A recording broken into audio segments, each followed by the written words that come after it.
don't cut corners, do the right thing, do the best you can. On 99.9, your best is better than everybody else. I don't want to be better than whoever it is because it's giving a limit. I want to be better than myself on improving all the time on that. That's what my last word is like, improve all the time. Don't stand still because you need to always look for how can I do better.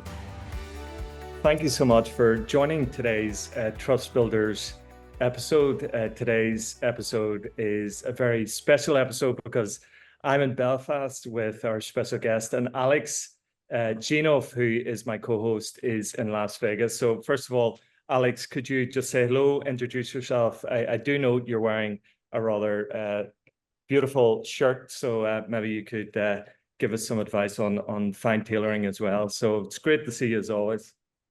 Thank you, Chris. Well, by looking at you guys, you need no advice, you need no help. You're dressed to the T as well. Alex Genov, I'm a UX researcher and customer experience expert, also author on customer centricity. As Chris said, I live in Las Vegas, so dressing like this is a requirement. It's not up to us, actually. No, I'm kidding, but it is. Las Vegas is the entertainment capital of the world, and I'm excited about today's conversation about hospitality and restaurants, food, life, so on. Exactly. And I'm really honored to be able to introduce our special guest today, Alain Kerloc'h, and hopefully I've pronounced that correctly. Right. You were telling me just before our chat that the word Kerloc'h is French for unlocking lakes, and I think that's a beautiful symbolism in terms of free-flowing knowledge and tapping into new insights. And by way of introduction, you spent your whole life working in hospitality, and you started working in high-end hospitality since 16. You were born in Brittany, spent quite a number of years there. Alex, I was being educated in the whole process of how restaurants operated, and Alain has been front of house manager. So thinking about how you connect to the customer, Alain has spent his whole career there. He is the owner of multiple world-class and Michelin-star restaurants. And also you spent 4 years as a visiting professor at the University of Ulster Business School, and you've done that voluntarily. So thank you for that as well. And I think if you think about your experience, the thread that runs through is this commitment to excellence, this commitment to service. And I think there's so much in the conversation today that we can unpack, not only for the key takeaways for customer and employee experience, but also for career. I think there's so much that you've learned through your experience. You've worked in Michelin-star restaurants. Your restaurant that we're in today is a Michelin-star restaurant, which is absolutely fabulous and an achievement by itself. So congratulations on that. Your experience has ranged from at the very age of 16 working in a Michelin-star restaurant to then serving as a maître d' to the admiral of the Brittany naval during your military service. So a very wide spanning career. I want to start, we talked earlier, at the age of 16, you had this life defining moment where you had the choice while you're studying in Brittany to work in a part-time role in the hotel, and you were actually warned off by a friend not to work there. Yeah, like the people were more experienced than me. They said, don't go to work in this place. You're going to spend your time doing the Hoover and doing really bad tasks. So I was like, yeah, maybe they're right, and maybe I should not go on. It was just 10 minutes from my home, and it was a Michelin-star place. And I talked to my uncle who work in the service industry as well, and I said, and he said, are you excited to go to this place? And I said, well, I've been advised not to. I'm going to do really not interesting job. And my uncle said, no, you need to go because the guys above you, maybe they did the Hoover because they were useless. So I went on, I was like promoted very quickly, and it was a amazing experience, and they looked after me very well. And so my advice is go for it, and don't listen to people who are negative about it. Go for it. And on, as I say before, I said, you know, if it doesn't work, okay, you try, but it's, you know, you don't have regrets. So, you know. Yes, and it's quite interesting because that theme of risk taking we're going to revisit, but it's that idea that was your first experience, your first entry point into a Michelin-star environment, right? That's it. And it seemed that you worked in Michelin-star restaurants from the age of 16 to now. Yeah. So I'm take 52 now. Not a day past 18, as I say. So just take us through some of that experience, and I'm sure Alex will be able to pull out some of the themes. You obviously went from that experience, that choice of, you know, choosing between comfort and risk taking. You took the risk. You then joined another Michelin-star restaurant, and you then left to do some military service. But you have a really interesting story about serving the admiral of the Navy. I'm sure that was a nervous experience. The excellence and expectations of delivering service. So because it wasn't going to be my career. I was here for 10 months.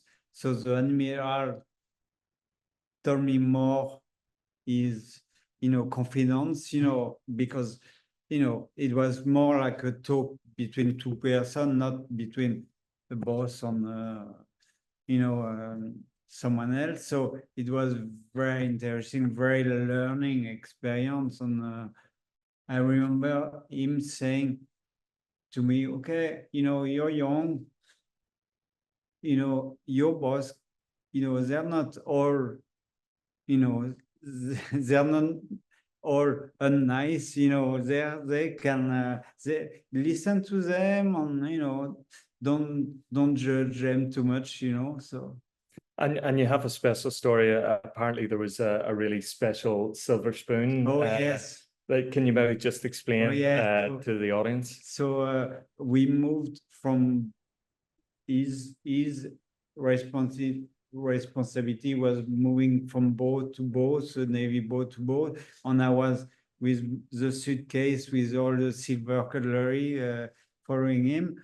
On one day, like this cutlery were silver, and they were from Napoleon era. So I lost one spoon. And so I was like freaking out. I didn't want to be the one who lost Napoleon spoon. Yeah. So I found it in the bin. I just put the bin down, and then I found it. Yeah. So and it's a wonderful Alex, you probably relate to this in your own career. You know, the choices that we make really define us. And you did your doctorate, and you then obviously worked in various corporations, and then you obviously joined Zappos, which, you know, led you to this whole idea of customer centricity. Is there anything from what you're hearing from Alain that resonates with you? Absolutely, Chris. Everything. A lot. I mean, you've had such a remarkable career, and listening to you, the lesson for me is that hospitality is tough. It's such a tough area because you have to serve people, right? And people have different tastes, and people have. So we're talking about customer experience, right? Ultimately, and to create this, to make people feel that way, it's a very tough job, right? And many times you have tough bosses that are demanding and so on.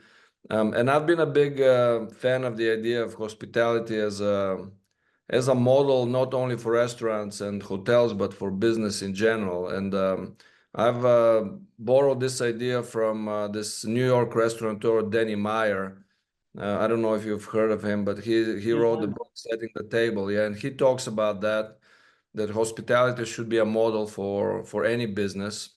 That's it. You learn, you know, I tell the guys who are students they work in hospitality, it's not going to be their career. They learn so much from their business, whatever business you're going to do, you know. Exactly, exactly. And we've been mentioning this, the Michelin-star system, restaurants, and I recently learned about, because I had been hearing about it for a long time, but I recently understood what it meant. And maybe we can share with the audience about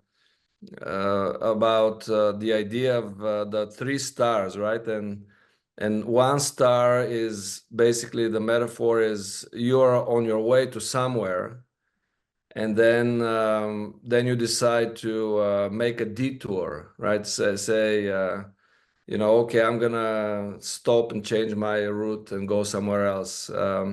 And then the second one, I forget what the second one was, but the last one is, that's the destination. The 3rd star is basically, that's where you're going, regardless. Is that correct, Alain? Yeah, that's it.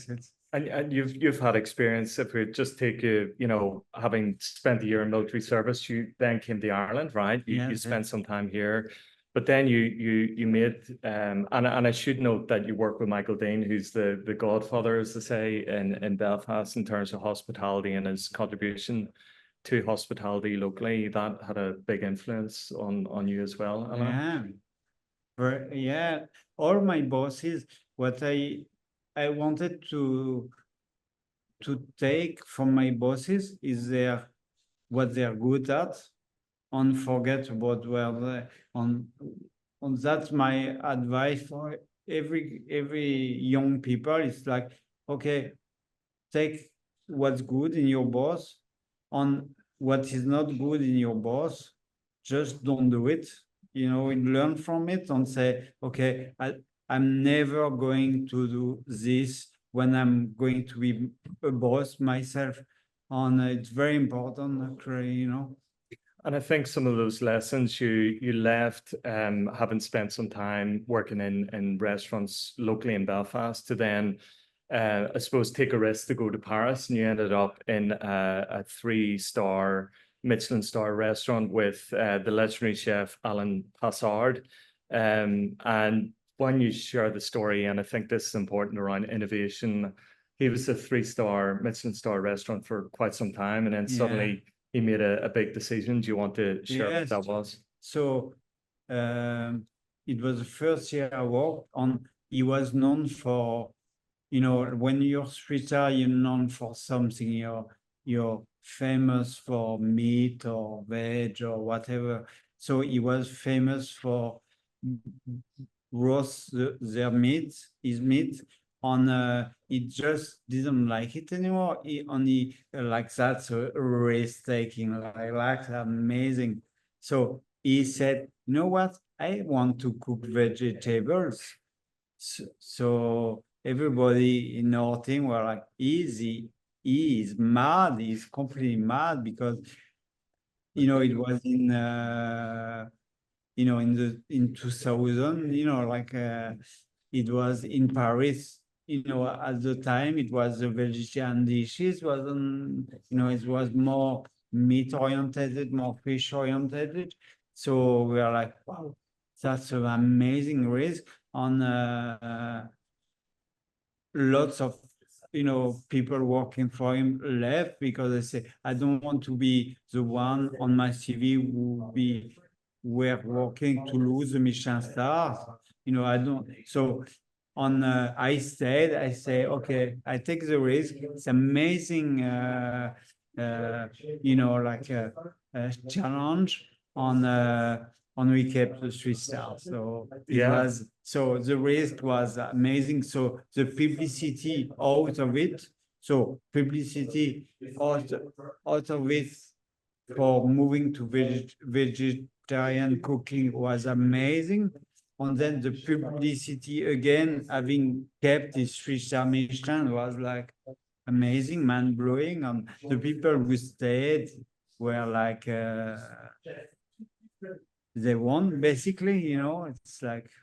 And I suppose the reflection there is innovation, Alex. You know, the idea that even as a 3-star Michelin restaurant, the notion of switching from meat to vegetarian, you know, I think shocked the whole of Paris as we talked about it. But that idea of constantly evolving the experience, Alex, I'm sure you've seen that in terms of how cultures change in organizations.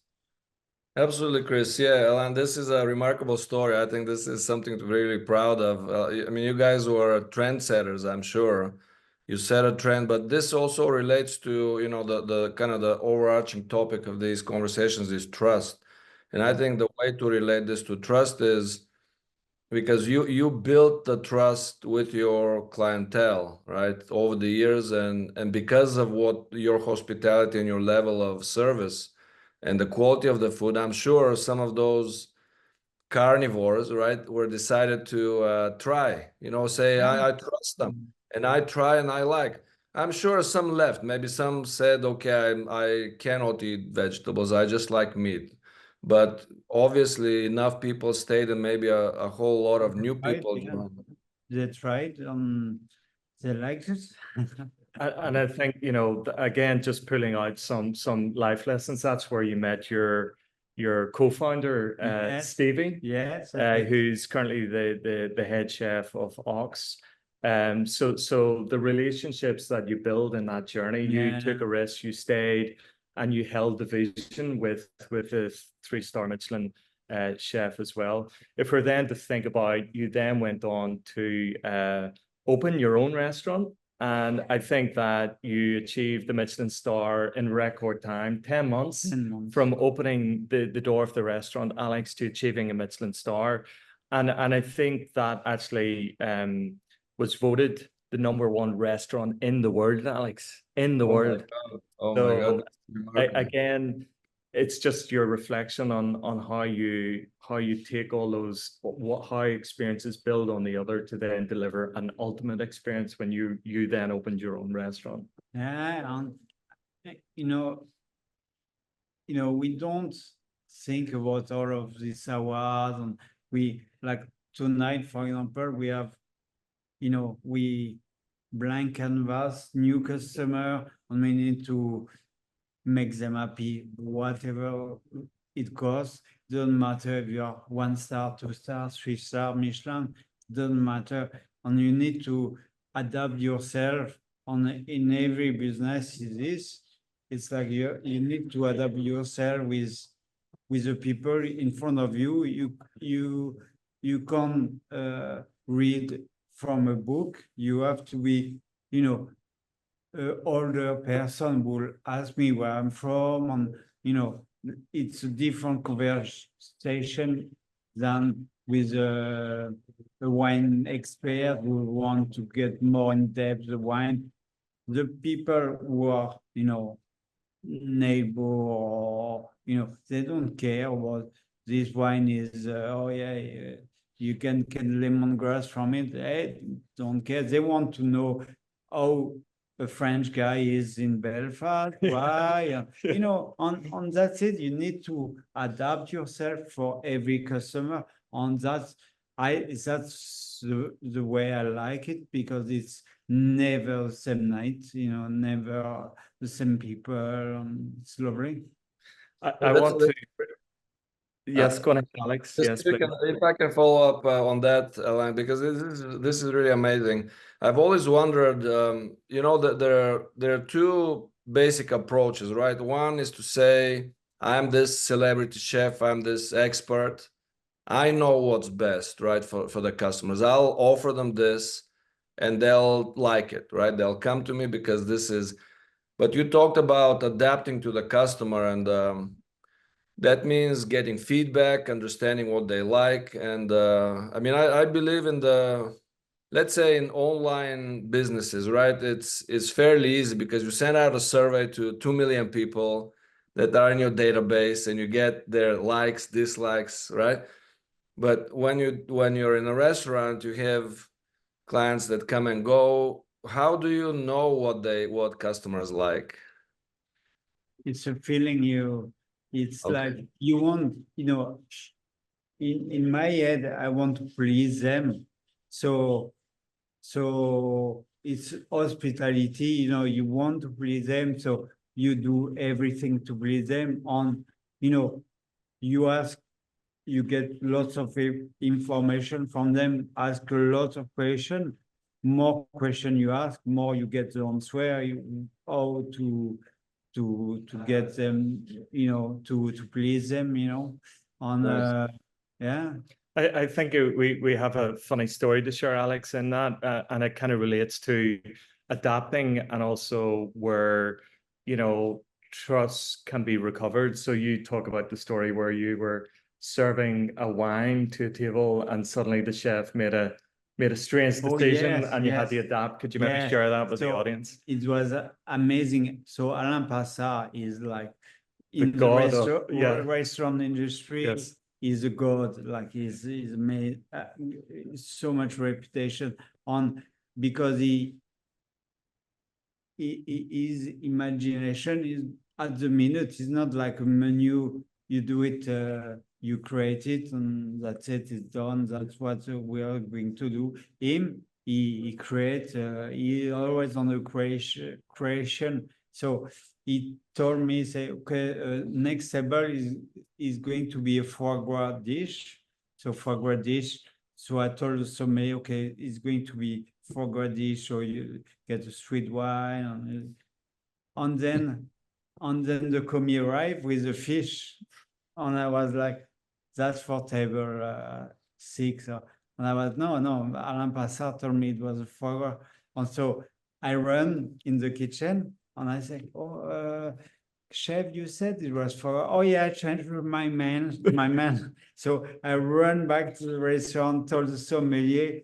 No, it's not this one. He was explaining the wine, the sauterne and everything. Honestly, and the people were like amazed that Alain Passard for them, he changed a dish and he's not written on stone. It's like, wow, So that to me is a perfect example, and that exactly aligns with how, for example, Danny Meyer defines hospitality. He says hospitality happens when something happens for you, not to you. So it's basically this when you change something on the fly because something somebody likes changes their mind, they can change their mind. That's it. On the thing I said last week, it's about don't worry about it. It's if you arrive with a customer a bit down, oh, I'm so sorry, it's no mistake, and blah, blah, blah. So the people will be like, ah, yeah, they're not great. Basically, if you say, no, we change our mind, it's like if you say it with a smile and you're calm, and it's very important as a boss to stay calm and to don't worry about it. We're here to please you. We're not here to again read a manuscript. We are here to have fun, basically, with the customer, and it's very it's like a dance. It's like a And I love that word dance, and I'll maybe build on that. I was educated, certainly, Alex, when we met previously, and kind of relating this idea between the front of house and the chef. And, if we're to think about that from a customer and employee experience, we think about people, product, and process. And Alain's job is to orchestrate the dance. Alain is what I've observed is a conductor and sets the tone and threads the excellence throughout the experience. So I would love to reflect that we're actually here in Ox in Belfast, which is a Michelin-star restaurant. And I think the dance kind of relates to this idea of customer journey as well, Alex. And within Ox, they have what's known as the cave, right? The place where people come when they come into the restaurant. Could you maybe just explain the concept of that? Like the concept is it's like a wine bar. So people, if they're too early or the table isn't ready, we have a lovely space for them to have a pre-dinner drink, and then when they finish their meal, they can go and have their coffee there, and again, it's like to follow their their meal, you know, on what is important. You know, when we opened Ox 11 years ago. So on the Cave was open 1 year after. So and it was like we were like really, really busy. We could have next door open, increase the restaurant and have more cover, but we wanted to have, you know, to make better basically the restaurant, to have a pretty dinner drink, and to don't put more pressure on the chefs, on the waiter. So make our life easier, you know, make the life of the customer easier, you know. So, you know, it is very important. You know, for me, it's not, sometimes people think, okay, I have this business, I can afford to increase it, but, you know, keep the number you have and make it better. On, you know, always think of how can I do better, how can I make the experience of my guests better, and that's it, you know. I think just before I bring you in, Alex, the idea of the cave is where you can bring people you're not even dining with for a glass of wine.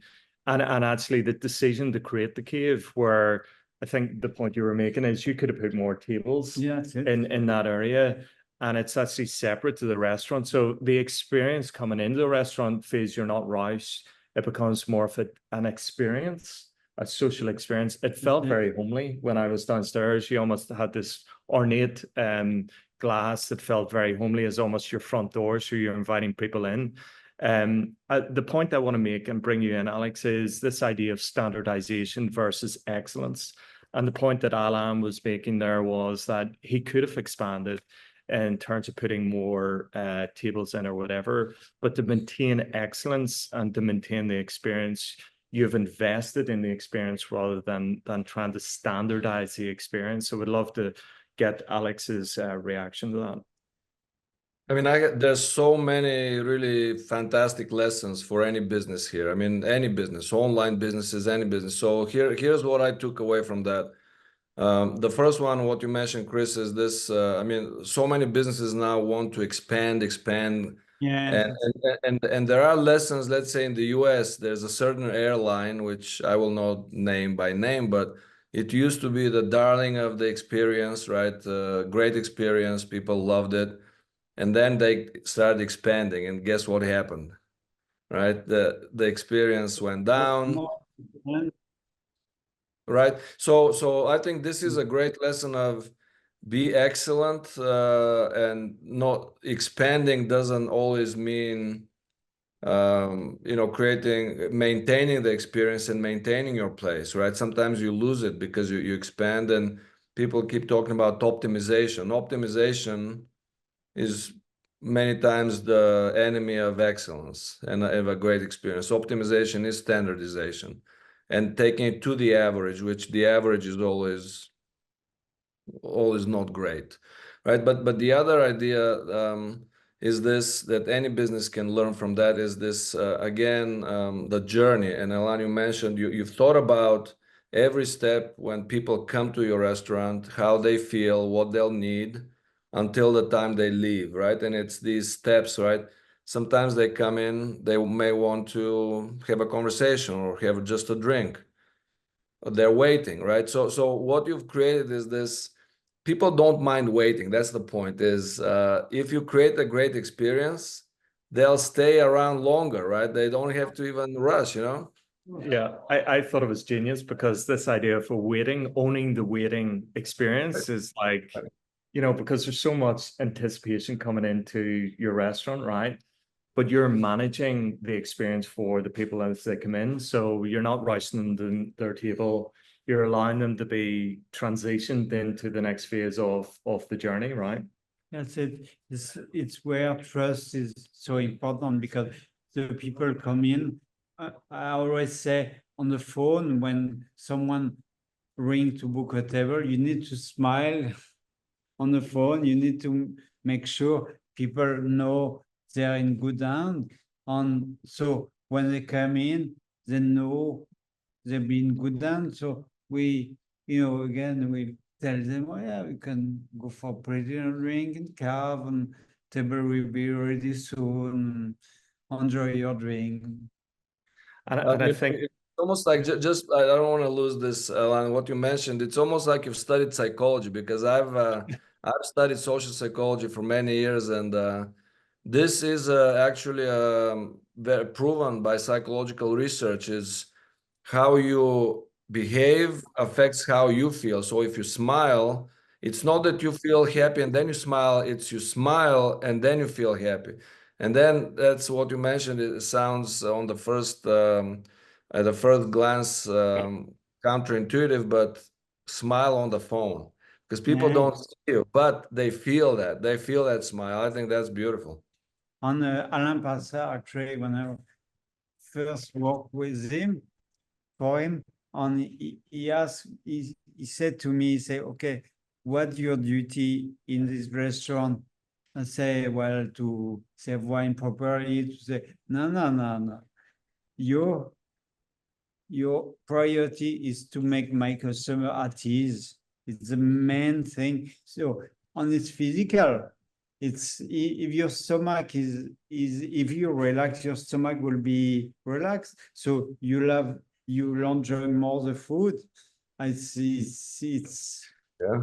physical. But that's so wonderful, right? So the idea of the waiting experience, it's almost like the waiting to relax people. And you're saying that because the advice from the top chef in the world was you have to get your customers to relax, to actually enjoy the taste and the food, right? And again, being a Michelin-star place is good, but sometimes people have expectations, they're a bit tense, they're like going to be in this place. Is it going to be too rigid, and then it's up to us to make sure they're at ease and enjoy it. And that I'm sure also helps. I mean, it helps everybody. I think that's why it's so brilliant, because it helps your business too. It's like you're not, if some people are sitting at a table and taking longer, you don't feel that pressure, because the people who are waiting and having a drink, they feel okay and they can wait a bit longer. So I think it gives you more flexibility, right? And then another one is maybe some people will come in just for a drink, right? I mean, those are the people that want to come have a drink, and that's their first time, and then the next time they come and they eat too. I suppose we when we met the last time, we just glanced behind the bar and we're talking about your staff and the fact that in the interactions, Alex, with the staff, they almost feel they're speaking to the owner. So we'd love to kind of share that story. That's one thing I'm very proud of the guys. Someone said, a customer said to one of my barman, James, he said, are you the owner here? To James. And I like, oh, no, I'm just, you speak so highly about the place and you know so much about it. I mean, it gives me so much pride. Like, that's fantastic. I think this is again another lesson for any business is if everybody looks like they're the owner. I think that's beautiful. This is I mean, I've worked for companies with very famous culture, but this is that's a new one to me, like a new kind of principle. Yeah, Stevie, my business partner, he always say, we are two brands, me and Stevie. I say, we have 20 brands working for us. So let's use the 20 brands, not only two brands, And I think that idea of staff well-being and empowerment is a theme I'd like to maybe pick up on. So we talked about this idea of over-expanding and standardization of experiences, and that's something that that you want to avoid. One of the few industries that you work in is the KPs. So maybe you explain that you all dress the same in terms of equal equality across all the staff. So maybe your philosophy around how you treat your staff and your approach to that. Well, the philosophy, and again, it's for every business, it's the same. You know, like every part of our team has responsibility on their every part are important. It's almost like a shame, you know. It's if one person is not doing well, the chain goes down. So everybody are important. So the way we created myself and Stevie, we first the kitchen is completely open. So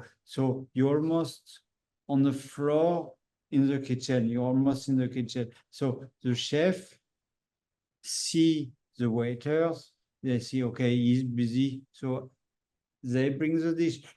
You know, if it's a closed kitchen, they're like, what is he doing? He's having a smoke again. He's lazing around. And then they create a bit, and then they see it. Oh yeah, he's busy. The customer is busy. So he brings the chef brings the dish on as well.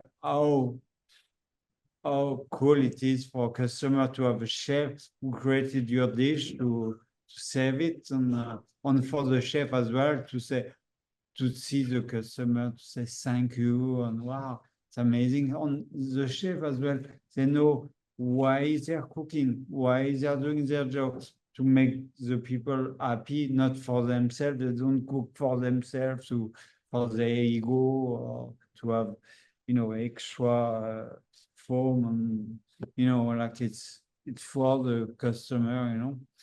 Alex, just to explain that a bit further. So the distance between the customer and the chef, the overall chef, is very transparent.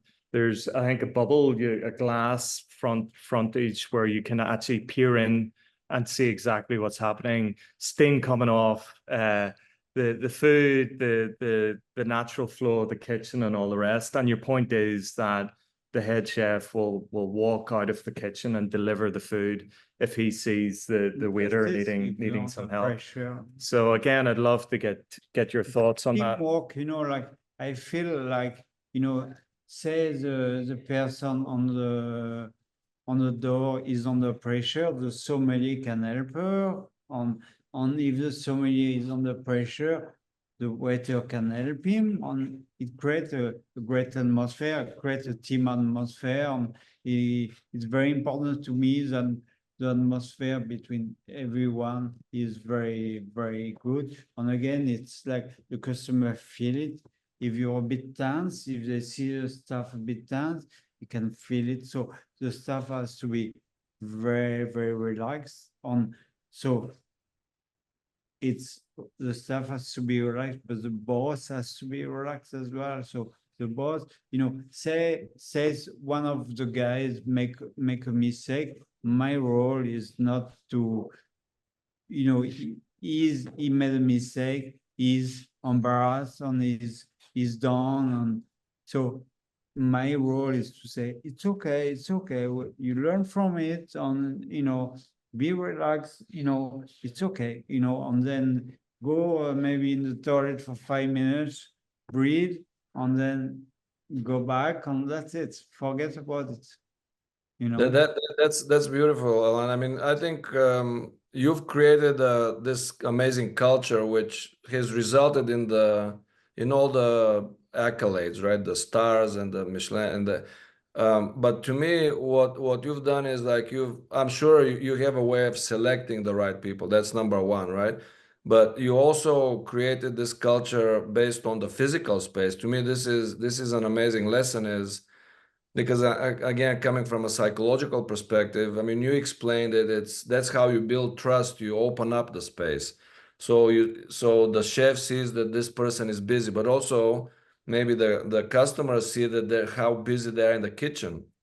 So they say, okay, maybe then you say, okay, take your time, because I see how busy you are. It's not this closed space. You are wondering what's happening. So I think this is, I mean, a lot of tech companies, for example, have created this no offices, right? Because in the traditional business environment, you create offices for people, but there aren't enough offices for everybody.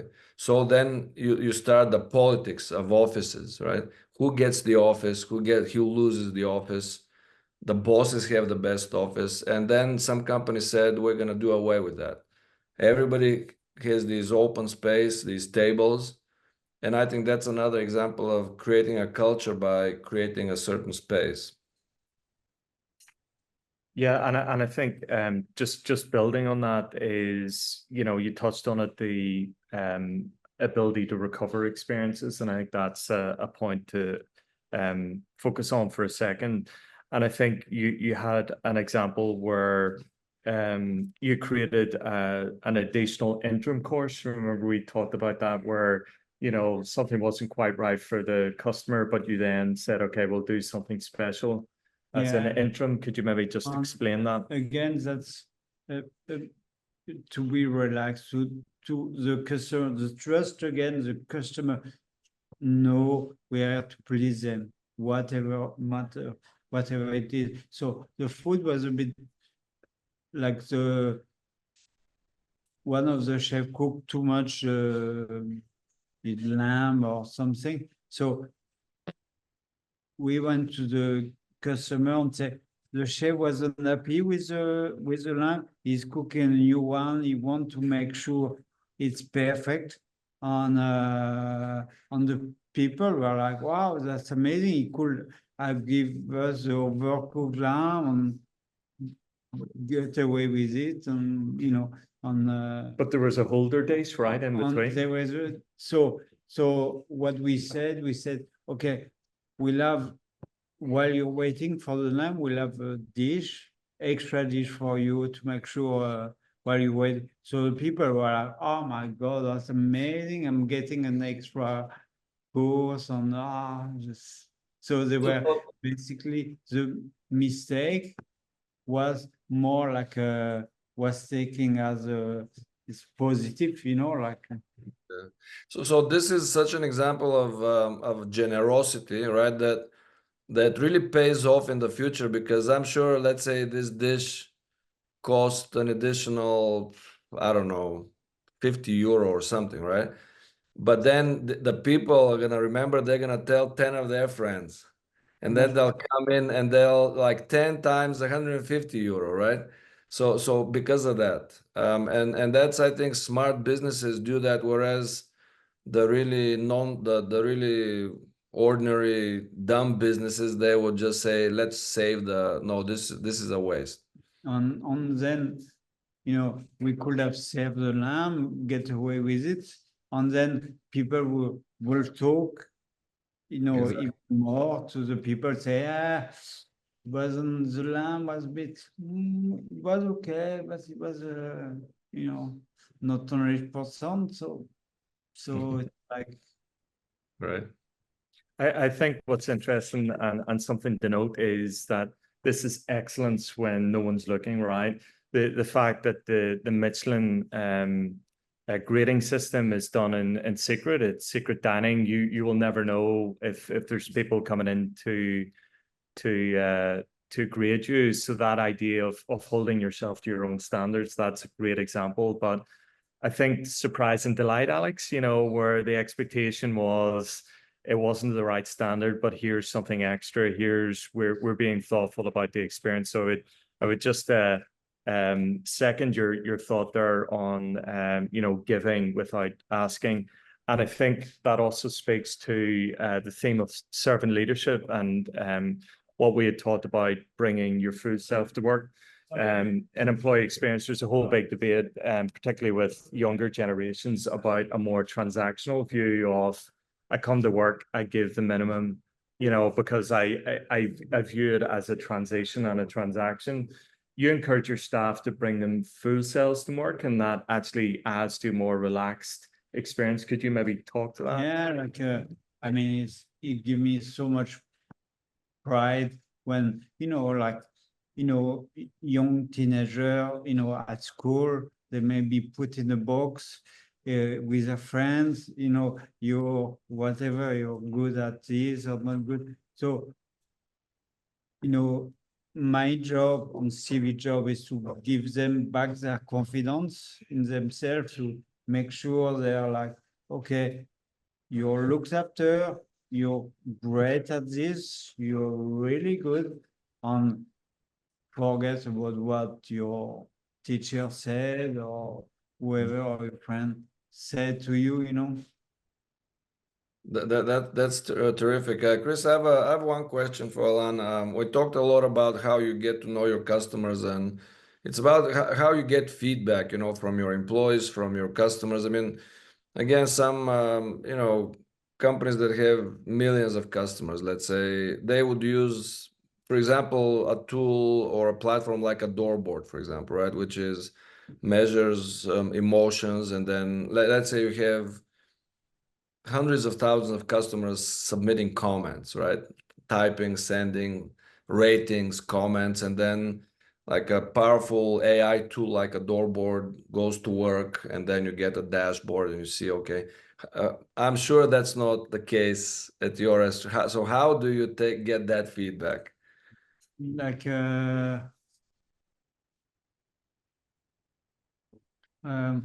where we get the feedback with, in general with the customer, and they tell us, and again, I keep saying it, but it's trust again. If the customer knows they can talk to us, they say everything. On again, is great because we get feedback on that way to improve ourselves, and we're on the listening part, I'm smiling because I think we think about in the customer experience and employee experience where the idea of listening, distilling, and acting.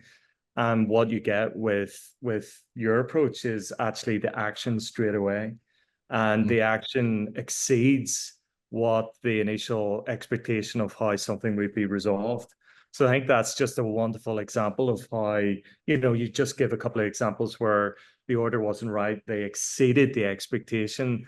And that was almost like an inbuilt feedback system. So that, I suppose my question would be, how have you seen the reaction to taking action from the customer perspective in terms of actually building that world-class experience? I mean, you can feel they're happy, and you can say they looked after, they see it, you can feel it, like it's Yeah, and this is, I mean, Alain, you're in a business where you're lucky to have this absolutely immediate, right? Immediate experience with it. You see their face, right? And so, I mean, you can teach, I mean, you can distill your experience, right? It's like the pure essence of hospitality, and then apply it to other businesses that cannot see. They have millions of customers, they don't see the faces.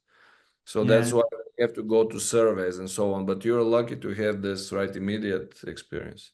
Yeah, but again, like even in the phone, on the phone, it's even if millions of customer, it's between one person to another person, so it's more or less the same. On the guy, is on the phone, it's his job to be on the phone, so to make sure he knows how to interact with people on the phone. I know it's not as easy as being in front of the person, but it's, you need to know how to please the customer and how to get trust, I think, yep.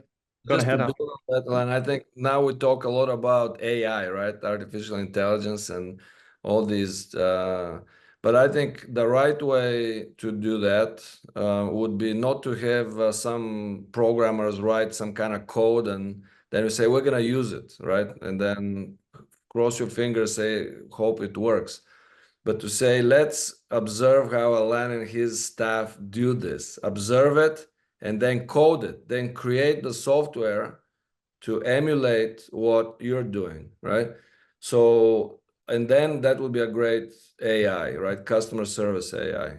I think that also involves serving fine wine. So hopefully the software would be able to knock out a nice glass of wine as well. Yeah, So. no, your point is well taken. This AI will never replace. I mean, Alain, you're in a Oh, I business needed to knock out the wine. That's what I'm saying.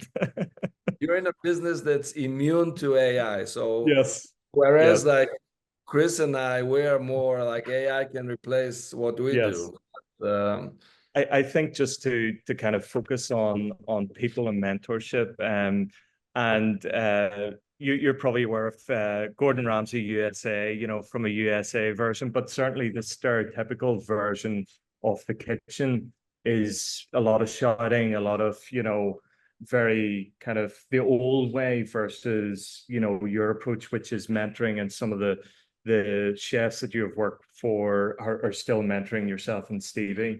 Could you maybe talk about how you foster that culture of mentorship and growth? I think, you know, like if the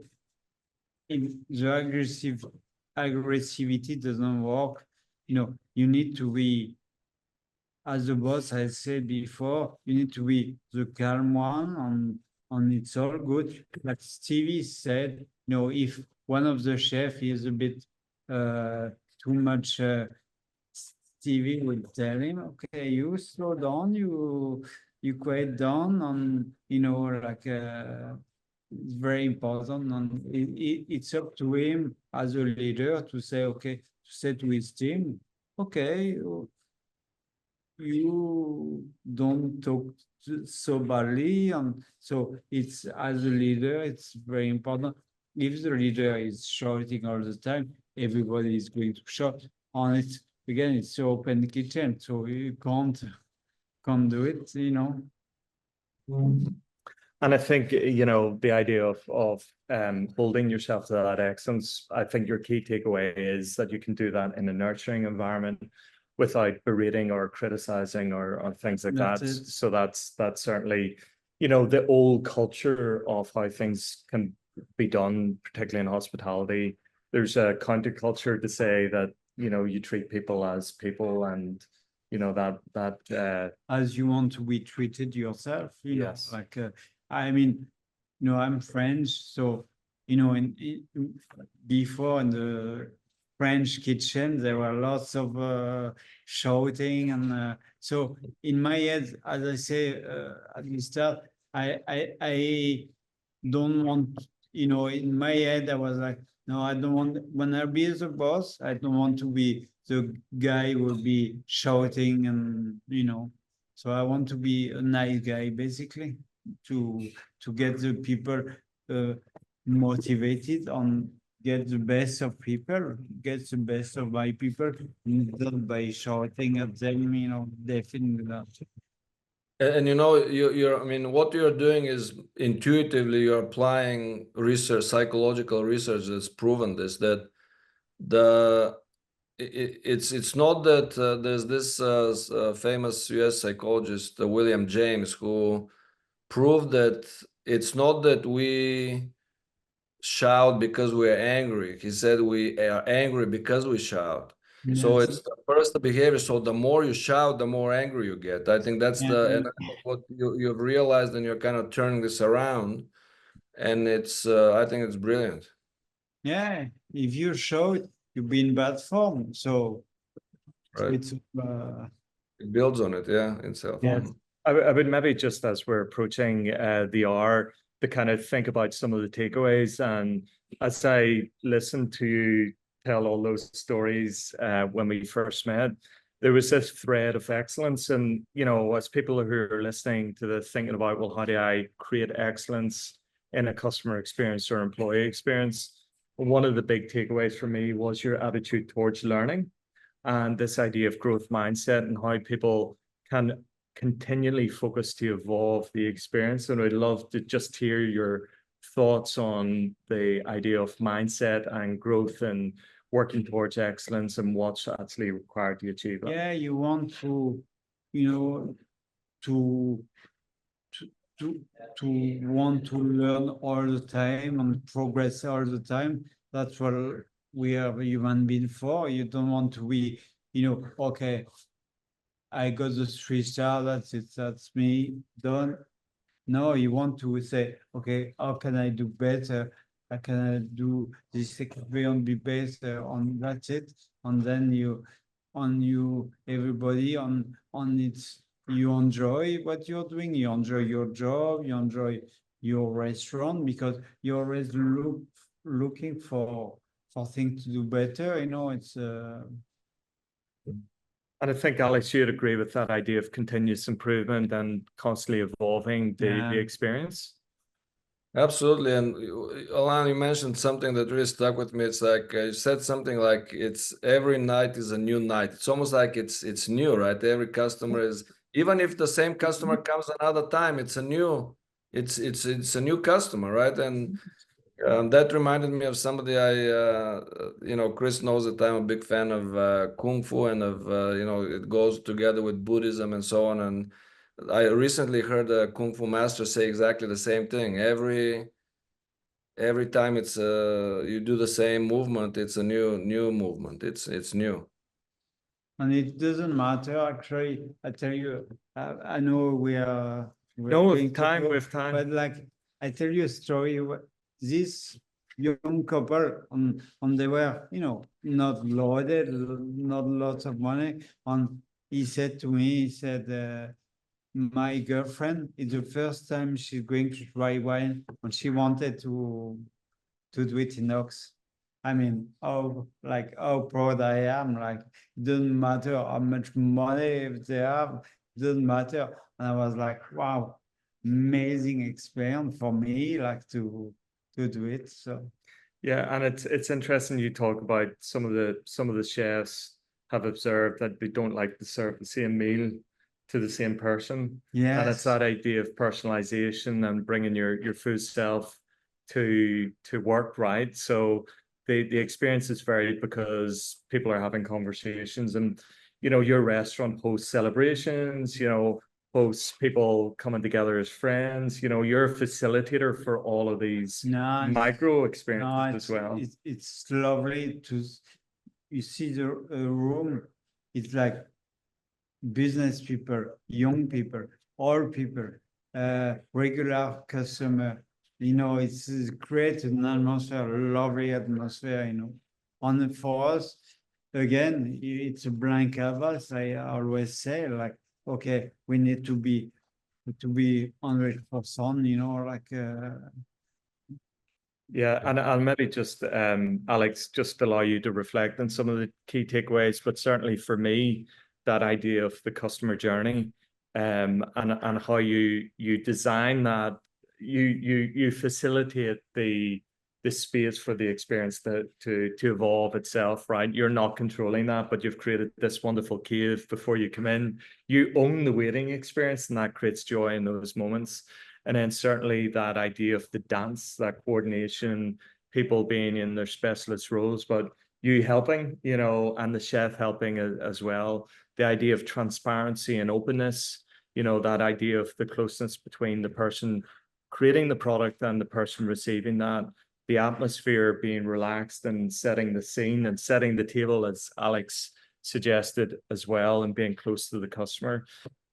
Is there any other key takeaways, Alex, that you've reflected on as you've heard Alain chat through his experiences today? No, you encapsulated it beautifully, Chris, and we should let Alain have the last word. But what I would say is that we should be thinking more in terms of these metaphors, right? Like the dance, because it's the closeness, proximity. More businesses should think in terms of metaphors than just numbers and spreadsheets. And if we do that, we'll be a better place, I think, for everyone. Superb. So Alain started at 16 in Brittany. You find yourself moving from Paris. You obviously met your wife, who's from here, to find yourself in Belfast. And we're really grateful for you sharing that journey. In summing up and reflecting, what would be your key thoughts and takeaways as it relates to building trust in businesses and through customers, employees? What would your final reflections be? One thing I will advise is don't cut corners. Do the right thing, do the best you can, on very 99.9 your best is better than everybody else. You don't want to be, I don't want to be better than whoever it is because it's giving me a limit. I want to be better than myself on improving all the time on that. That's what my last word is like, improve all the time, don't stand still, because especially in this world, restaurant world, if you stand still, that's it, that's over. You need to always look for, how can I do better, basically. And I think that's not only a fantastic note, but very inspirational note. And I can understand why people would want to work with you if that's the mindset, which is very infectious, very supportive, very empowering. So it's been wonderful meeting you. And thank you so much for sharing your time with everyone who's joined us today on LinkedIn Live as well. So there we have it, Alain. Thank you so much. Alex, great to see you. And we'll be joining you shortly for our next episode of Trust Builders. Thank you. Bye, Alex. Merci beaucoup, Alain. Cheers. Take care. Bye-bye.